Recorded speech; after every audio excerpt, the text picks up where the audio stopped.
Blessings to everyone watching this video, especially my Black melanated brothers and sisters. Today, I want to talk to Black America about abortion. My name is Vivian Phillips.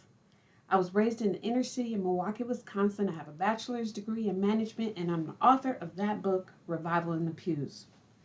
Black people are positioned for healing and restoration, which situates us to take back our power. And the most fundamental way for us to do that is to stop allowing racism to be the gateway for us aborting our children. Talking about blacks and abortion is very personal for me because I know Planned Parenthood intimately and professionally. I've never said publicly that I am a Planned Parenthood abortion survivor. At 25, I found myself in an abusive relationship, pregnant by a man 15 years older that I was not married to. He wanted an abortion, and I did not believe in abortion personally. Eventually, being pro-choice and a mediocre Christian made it easy for me to sway from my religious beliefs and make the worst decision of my life. Now, I'm a 58-year-old restored and forgiven, childless woman of faith who has evolved into a true believer. In the early 90s, I accepted a position as manager of multicultural affairs for Planned Parenthood of Central and Northern Arizona, where I regrettably led an award-winning diversity initiative. What I know today is diversity is a way for Planned Parenthood to kill more of us, not empower us. I believe every Black person who works for Planned Parenthood has their job because of their founder, Margaret Sanger, a diabolical racist and eugenicist who wanted to exterminate Black people using abortion with the help of Black people. That was her plan in 1916, and that plan is still working today. After leaving Planned Parenthood, Yah convicted me about my pro-choice beliefs when he said abortion is never acceptable in his sight. And with that, I became pro-life.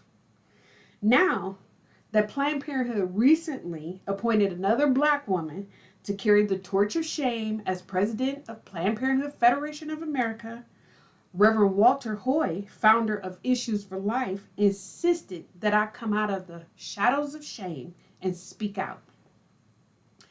I am a former Ms. Black Arizona, entrepreneur, marketplace minister, international speaker, publisher, and TV talk show host who is called for a time such as this.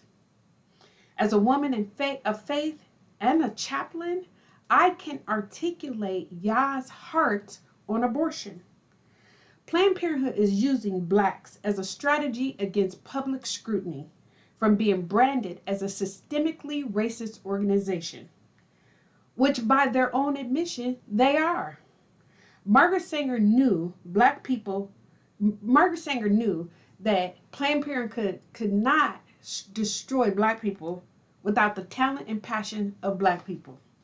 And now you know. We must tell ourselves the truth about Planned Parenthood and stop living in denial like I did. Planned Parenthood wants to ride on the backs of Black Lives Matter, murder our babies, while saying they provide accessible health care to the poor, which is really population control for Black people and poor people.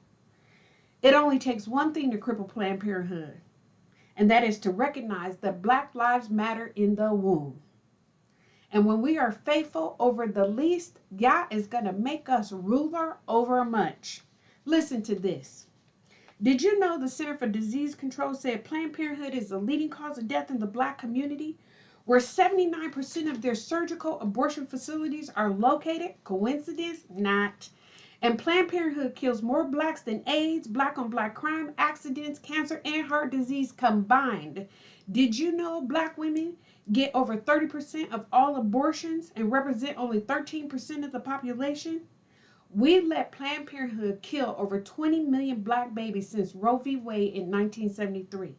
Now, there is one thing we can say. We don't get more abortions than white people. But if we continue aborting our children at this rate, by 2050, we will abort ourselves into irreversibility. We have to stop. And we must repent for the abortions we've had and for supporting others to have them. If we want Yah to bless us, we can't change the past, but we can change the future. Black people embrace black genocide through abortion. Abortion is Planned Parenthood's devious and racist strategy that is peddled to us on a palatable platform called pro-choice. But we can end the Margaret Sanger blood curse lording over us by saving one black baby at a time.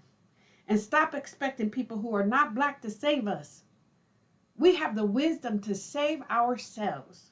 So, right here, I'm stepping out in bold faith. And I'm saying if you are a black woman or girl who's pregnant and cannot care for a child for whatever reason, but don't want to have an abortion, I will take your child. I will see to it that your baby is loved and cared for. Call me, 602-935-8540. 602-935-8540. You can call me too if you want to help. Go to my website at getdisciplednow.com or reach out to Reverend Hoye. In closing, our priority has to be saving black babies, starting today. We can do this. Black people are the most resilient and resourceful people on the planet. Now ponder this. Every black person should be outraged that Planned Parenthood has their knee on the neck of black babies. And every time they abort one, they prosper. Without us, Planned Parenthood would either stop or fail. And it doesn't matter to me which one. Thank you for listening, and may Yah bless you for your obedience.